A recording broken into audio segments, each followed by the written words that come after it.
안녕하십니까. 저희는 작업치료 문서화를 발표할 이서영, 이세원, 이유빈입니다. 저의 이름은 이서영이고 오얄리 실마리서 을풀영으로 크나 크지 않으면서 세상에 좋은 일을 하는 네가 될 것이다 라는 뜻을 갖고 있습니다.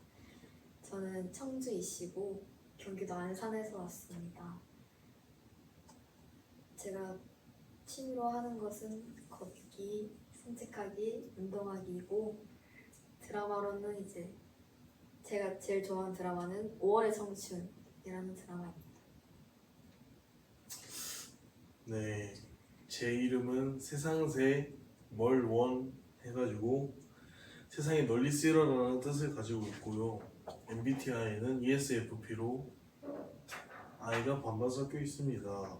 본관은 연한이가고 취미는 배드민턴과 게임, 주짓수 등 운동입니다. 이상형은 홍명기 씨고요. 좋아하는 배우는 하정우, 김윤석, 손석구 씨가 있고요. 영화는 추격자 정도 등이 있습니다. 드라마는 태양의 후예를 좋아하고요. 책은 공자의 논어를 좋아합니다. 이상. 안녕하십니까. 저는 25학번 이유빈이고 저 MBTI는 ENFP이고 제 이름 뜻은 오얀리, 이슬류, 빛날빈의 언제나 빛나는 사람이 되라 라는 의미를 갖고 있고 저 취미는 저는 사람 사귀는 걸 좋아해서 사람 사귀는 게 취미이자 특기이고 또 산책하기도 좋아하고 노래 듣는 것도 좋아합니다. 저는 19년 동안 전주에서 살다 왔고 제가 가장 좋아하는 것은 순자의 성악설입니다. 감사합니다. 자, 다음으로 목차입니다. 첫 번째로 오버뷰, 두 번째로 소프 노트, 세 번째로 케이스 스터디를 알아보겠습니다. 네, 첫 번째 기록 다큐멘트의 목적입니다. 작업치료 서비스 제공에 대한 이론적 근거를 제시하고요. 작업치료 서비스를 통한 환자, 고객의 결과를 명확히 표현합니다. 세 번째로 치료사의 임상적 추론과 전문적 판단을 반영하고 작업치료 관점에서 환자 정보에 관한 의사소통을 합니다. 마지막으로 환자의 상태의 작업치료 서비스 결과에 대한 순위 기록을 만듭니다. 네, 다음으로는 AOTA 작업치료의 기록을 위한 지침입니다. 환자의 고객 정보, 예를 들어 이름, 생일, 성별, 진단, 주의사항, 금기사항이 있고요. 두 번째로 의뢰 정보입니다. 의뢰 날짜와 출처, 요구되는 서비스, 의뢰 사유, 치료비 출처, 예상되는 서비스 기간이 있습니다. 세 번째로 작업 프로파일입니다. 작업치료 서비스를 원하는 이유, 병력, 학력, 직업력, 작업력, 환자의 우선순위, 목표하는 결과, 작업의 영역, 작업을 지지하거나 방해하는 환경들이 있습니다. 네, 다음으로는 사정입니다. 사정의 종류와 결과, 예를 들어서 면담, 의무기록, 관찰 표준화, 비표준화 시점이 있고요. 환자 고객 요인에 대한 기술, 수행을 촉진시키거나 억제시키는 활동의 특징이나 환경적 요인, 검사 결과에 대한 신뢰가 있습니다.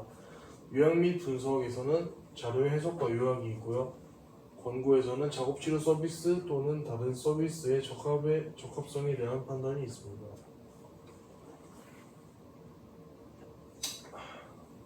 환자 평가와 진전을 기록하기 위해 사용되는 다양한 기록 서식에서는 소프노트와 체크리스트 노트 등이 있는데요. 소프노트는 1970년대 닥터 로렌스 위드에 의해서 POMR이라고 불리는 의무 기록의 한 방법으로 소개했습니다. POMR에서 열거된 문제 목록이 개발되어 의무 기록의 중요한 부분이 되었습니다. 각 건강관리 전문가들은 자신의 영역에서 특정한 환자의 각 문제를 다루기 위해 세분화된 소프노트를 기록합니다.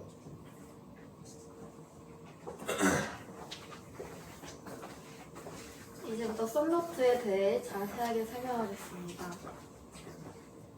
썸노트는 서브젝트의 S, 오브젝트의 O, 어세스먼트의 SA, 플랜의 P의 앞자를 딴 것입니다. 썸노트는 치료 과정 동안 사용되고 치료 초기에 평가되며 계속적으로 재평가되고 치료가 끝날 때에도 평가가 실행돼야 합니다.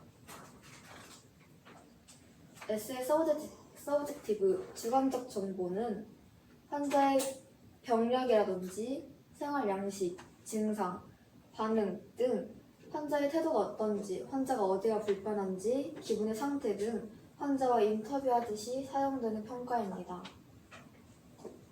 치료사는 환자 이외의 가족이나 보호자에 의해서도 정보 수집이 가능합니다. 5의 오브젝티브, 객관적 정보는 이제 환자의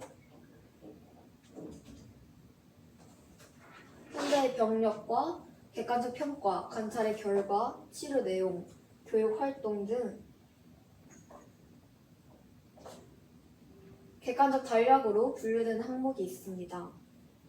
바이탈 사인에는 호흡, 맥박, 체온, 그리고 ADL, IADL, 그리고 관절 가동 범위, 근육량, 또한 지구력 등 구성 항목의 예시로 들 수 있습니다.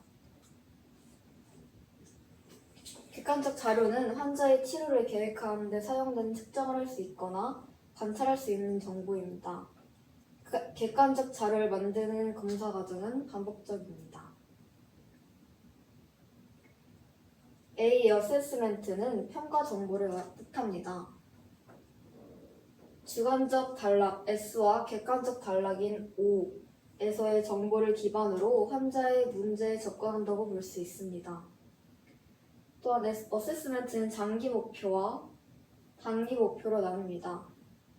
장기 목표는 환자의 최종 목표일 수도 있는데, 예를 들어 환자의 최종 목표가 독립적인 일상생활 활동의 수행이라면 장기 목표가 독립적인 옷 입고 벗기일 수 있고, 그에 따른 단기 목표는 옷 입고 벗기를 위한 단추 또는 지퍼 사용하기가 될 수 있습니다. 목표는 정확한 수치가 있어야 하고 정의할 수 있는 것이 필요합니다.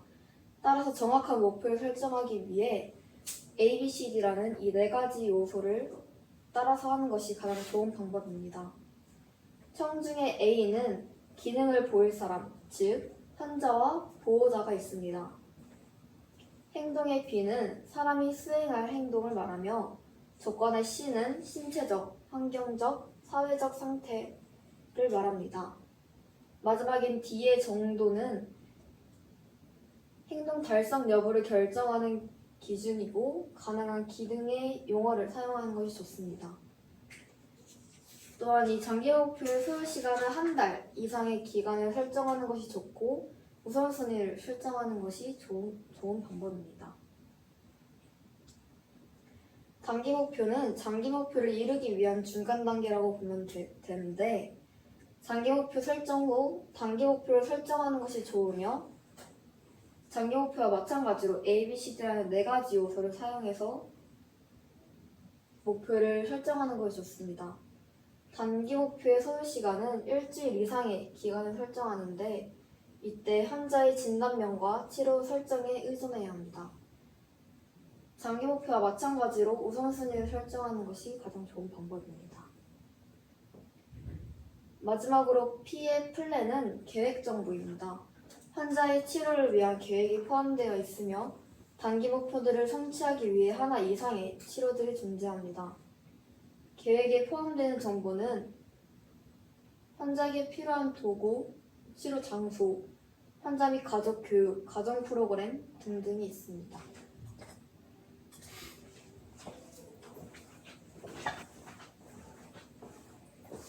다음으로 썸노트 케이스 스터디 사례에 대해서 설명해 드리겠습니다. 주관적인 정보를 보시면 이름은 이땡기씨, 성별은 남자, 생년월일은 1952년 1월 27일생으로 56세, 진단명은 왼쪽 반신마비인데 오른쪽 대뇌 경색에 의한 왼쪽 반신마비입니다. 호소사항은 좌측 부시, 그러니까 왼쪽 시공간 부시가 되는 게 호소사항이고 발병일은 2008년 2월 19일인데 여기 아래 과거력을 보시면 30년 전에 망막염 치료, 홍채염 치료를 받다가 중단하시면서 실명이 되었다는 점, 그리고 과로세 생활을 하시던 중에 샤워하다가 어지럼증에 넘어져서 이렇게 이런 과거력이 있고, 우세손을 보시면 왼손에서 오른손으로 바뀌었고, 교육 수준을 보시면 중학교 졸업을 하셨고, 두 보호자는 부인이고, 이제 전에 주물에 관련된 일을 하셨고, 맨 아래 보시면 이 네모칸에 빗금 쳐진 게 환자분이신데 환자분 옆에 이 동그라미는 두 보호자인 부인을 뜻하고 그 아래는 그분들의 자녀를 뜻합니다.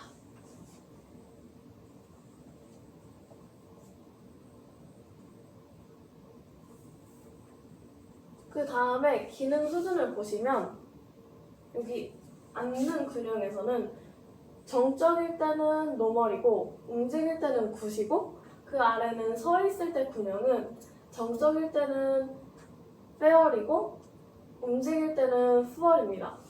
그리고 맨 아래 보시면 혼자 서 있는 게 어렵다고 하는데 이걸 정리하자면 환자는 앉아있는 자세에서는 균형적이지만 서 있는 상태에서는 균형이 불안정하고 혼자 서 있는 상태에서 자세 유지가 불가하다는 걸 뜻합니다. 그 아래 FROM을 보시면 이거는 수동 관절 가동 범위를 뜻하는데요. 이거는 둘 다 관절 가동 범위에 제한이 없다고 나와 있습니다. 이 아래 일반 소견은 오른쪽 눈이 외측 사실을 보이시고 이걸 휠체어로 치료실에 이동하시고 사람들과 원활한 의사소통을 하시고 성격이 급하신다는 걸 알 수 있고 옆에 MMT는 상지 기능 평가 도구인데 이거는 근력 검사를 뜻합니다. 여기서 장애 평가에 페어 근력이 굉장히 중요한데 페어 리아인 경우는 외부의 도움이 필요하고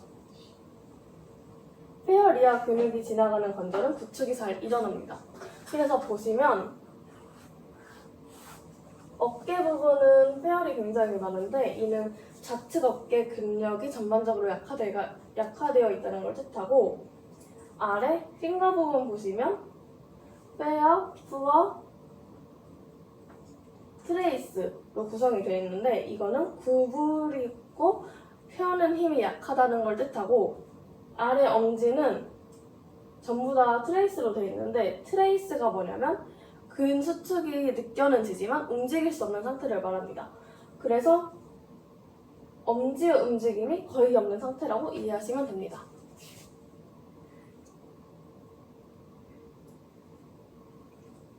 그 다음에는 이 항목 중에 이 놓기 자발적인 놓기에 어려움이 있어 스스로 왼손을 벌리기 어려워서 리스트 플렉션을 통해 물건 놓기를 가능하다고 하셨는데 여기서 리스트 플렉션이 뭐냐면 이렇게 손목에 힘을 빼고 이렇게 아래로 숙이면 주먹에 힘이 펴지면서 이렇게 손이 펴지는 그런 걸 뜻합니다. 그래서 이제 제한이 있는 걸 보면 이거는 엄지를 옆면으로 돌리는 거, 그러니까 열쇠를 열어 돌리는 걸 말하고 아래는 손바닥 전체 짚기, 그 아래는 엄지, 검지 끝으로 짚는 걸 뜻하고 그 아래는 이렇게 접지를 뜻하고 그 아래는 손가락에서 손바닥으로 이동, 반대로 손바닥에서 손가락으로 이동, 그리고 맨 아래는 손가락 하나씩 접기에 제한이 있는 걸로 보입니다. 그 다음은 우세손인데요. 전에는 원래 왼손이었다가 지금은 오른손으로 바뀐 걸 알 수 있습니다. 그리고 이제 눈, 손, 협음은 양쪽 다 정상이 나왔고, 아래 양손 협응에서는 오른손에서 왼손으로 옮기는 거는 정상이 나왔지만 왼손에서 오른손으로 옮기는 거는 어렵다고 나와 있습니다. 그 다음은 악력인데요. 여기가 정상 범위인데 오른손은 정상 범위 안에 들어가 있는 걸 볼 수 있지만 왼손은 거의 힘이 없는 걸 볼 수 있습니다. 그 아래를 보시면 MFT인데요.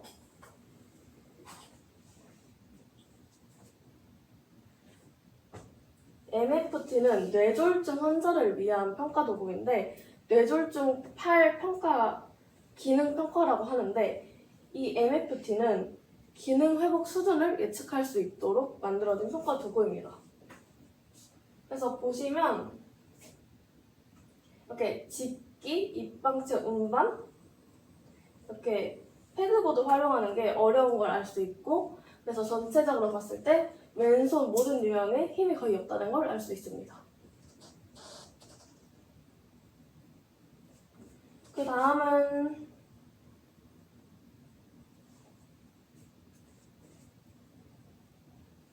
MAS로 근육 긴장도에 대한 건데요.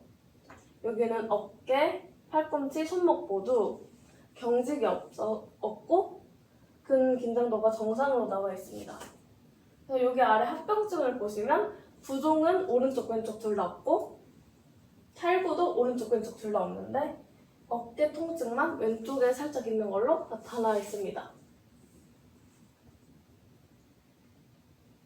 그 다음은 인지인데요. 환자의 의식 표현은 굉장히 명확합니다.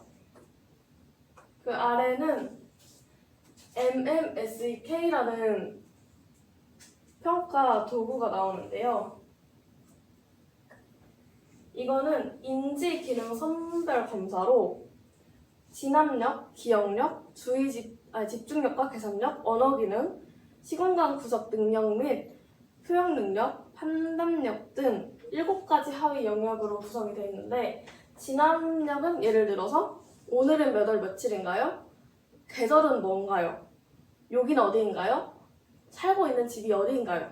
같은 문제들로 평가하고 기억 등록은 나무 자동차 모자, 나무 자동차 모자 이렇게 반복적으로 등록을 해주는데 이 등록이 끝난 후에 5분 후에 전에 얘기했던 거 말씀해 보세요 라고 했는데 모자만 기억하셔서 2점이 감점이 되셨고 주의 집중 및 계산은 100 빼기 7은 100 빼기 7이 뭔가요? 했을 때 93이라고 답하고 이렇게 해서 100에서 7을 5번 뺐을 때 마지막 계산 과정에서 오류가 나타나고 시간이 오래 걸려서 1점에 감점되었고 언어 기능도 있고 EMI 판단은 옷은 왜 빨아서 있습니까? 길에서 남은 주민등록증을 주어줬을 때 어떻게 하면 쉽게 주인에게 돌려줄 수 있습니까? 라는 질문에서 답을 완벽하게 해내셔서 감점이 안 돼서 토탈 30에 26이 나왔는데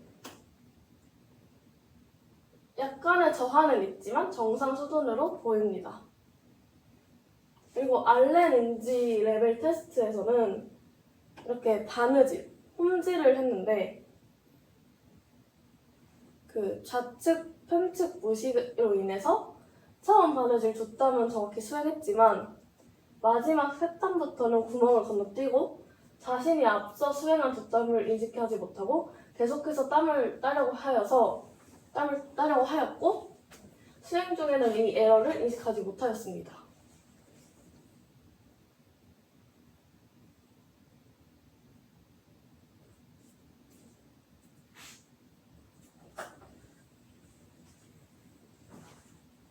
다음 이 평가는 인지지각 기능 평가 도구인데요.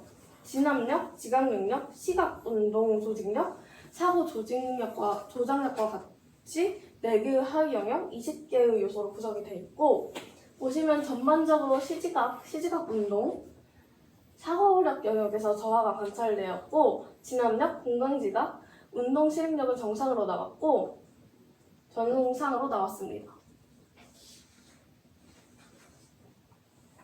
이건 시지각에 대한 평가인데요. 오른쪽에 위에 왼쪽이 많이 떨어져 있는 걸 알 수 있고 이거 그림을 봤을 때 저희가 좌측, 편측 내돌리기 때문에 여기 오른쪽에 있는 선들에만 이렇게 그어진 걸 알 수 있습니다. 그리고 또 시야 검사에서도 좌측 시야 범위가 좁아져 있는 걸 볼 수 있습니다.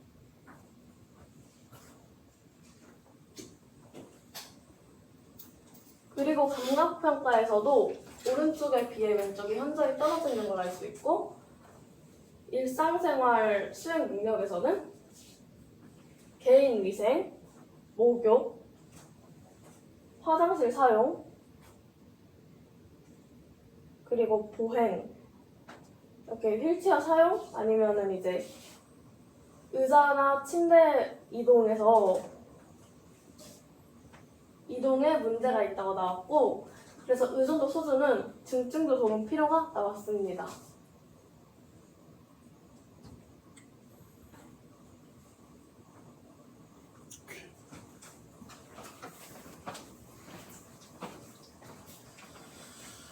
네, 이제 평가를 해보자면 이 환자는 좌측에 편측 무시가 있고요. 시지각 능력이 감소하고 왼쪽에 미세 운동이 저하되고요. 왼쪽 팔 전체의 근력이 약화됐습니다. 그리고 일상생활 수행 능력이 중증도 수준입니다. 인지 저하가 있고 감각 기능 저하가 있습니다. 네, 목표로는 이제 장기 목표는 환자는 4주 안에 이제 실내 공간 수준에서 양손을 사용하여 독립적인 자주 생활을 수행할 수 있다. 짧은 목표로 이제 단기 목표로는 환자는 2주 안에 무궁화 퍼즐을 3분 안에 완성할 수 있다. 환자는 1주 안에 왼손으로 이제 자발적으로 움직일 수 있다. 세 번째로 왼쪽 상지 근육을 이제 좋은 단계로 향상한다.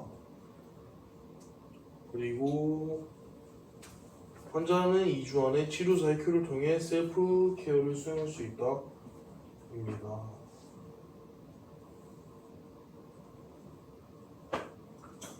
네, 계획으로는 페그보드를 사용하여서 이제 효과는 오른손의 미세 운동 증진과 시지각 증진이 있고요. 준비물은 페그보드와 상자입니다. 방법은 테이블 위에 논슬립 매트를 깔고 그 위에 페그보드를 넣습니다. 환자는 왼손으로 페그를 집어서 앞에 놓인 상자 안에 넣습니다. 손을 피는 게 어렵기 때문에 치료사는 쥐는 것과 펴는 것을 도와줍니다. 페그를 상자 안에 다 넣은 후 오른손으로 페그를 색깔별로 구분해서 페그 구멍에 옮기도록 합니다. 주의사항은 이제 몸의 균형을 유지하도록 하고요. 눈의 피로를 호소할 시 충분한 휴식을 취하게 합니다. 네, 다음으로는 롬 ARC입니다. 효과는 이제 왼쪽 상지 근육과 어깨 관절 가동 범위를 증진시키는 거고요. 준비물은 롬 ARC입니다. 테이블 위에 이걸 놓고 환자의 왼쪽 팔로 링의 고리를 걸어서 반대쪽으로 넘깁니다. 이를 반복 시행합니다. 링이 넘어가는 것을 눈으로 끝까지 따라가도록 합니다. 점차 왕복 횟수를 늘리고 손목에 무게를 달아줍니다. 이거 몸의 중심을 유지하도록 합니다.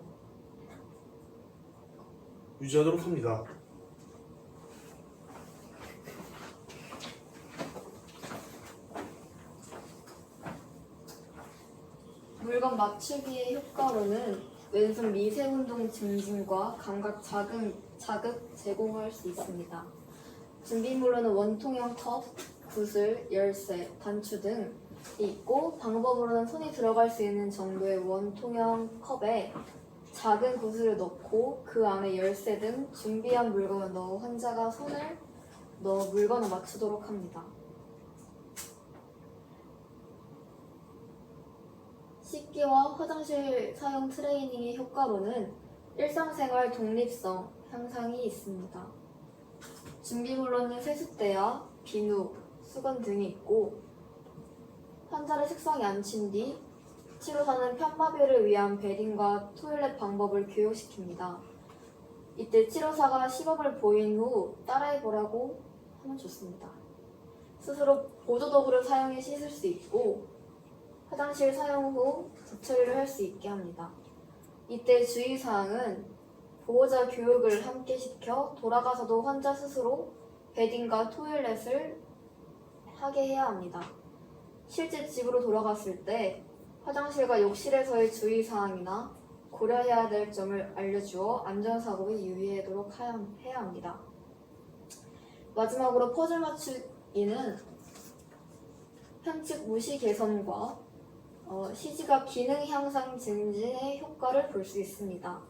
준비물로는 다양한 그림이 그려져 있는 퍼즐이고 이걸로 이제 테이블 위에 그림이 그려져 있는 완성된 퍼즐을 환자에게 보여준 다음 퍼즐 피스를 빼낸 후 원래 모양대로 맞추도록 하게 합니다.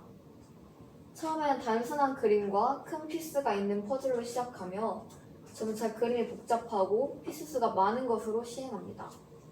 이때의 주의사항은 환자의 필요에 맞게 휴식을 제공해야 하며 좌측을 무시하고 과제 수행 시 큐를 제공한다고 합니다. 마지막으로 소감을 발표하겠습니다. 작업치료 문서 파트를 맡게 되면서 썸노트의 개념을 더 깊이 이해하고 관련표를 분석하는 능력도 키울 수 있는 소중한 기회를 얻을 수 있었습니다. 또한 앞서 배운 이론과 실제 적용 방법을 다시 한 번 더 복습하고 정리할 수 있는 시간이 되어 기존에 알고 있던 내용을 더욱 탄탄하게 다질 수 있었습니다. 이번 경험을 통해 작업치료 기록의 중요성과 체계적인 문서화의 필요성을 다시 한번 느끼게 되었습니다. 감사합니다.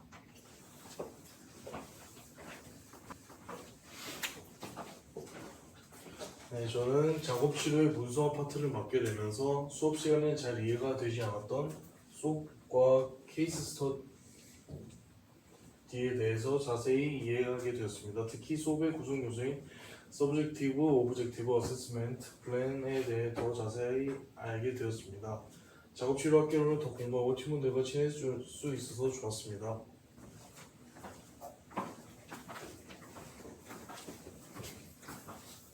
저는 이번 과제를 통해 작업치료사의 문서화 과정 중 하나인 수업 노트 작성법을 깊이 이해할 수 있었고 단순히 평가 결과를 나열하는 것이 아니라 환자의 문제를 객관적이고 구조화된 방식으로 정리하는 것이 얼마나 중요한지 깨달았고 처음에는 용어 하나하나가 낯설고 어려웠지만 각 항목을 분석해보면서 조금씩 이해가 되기 시작했습니다.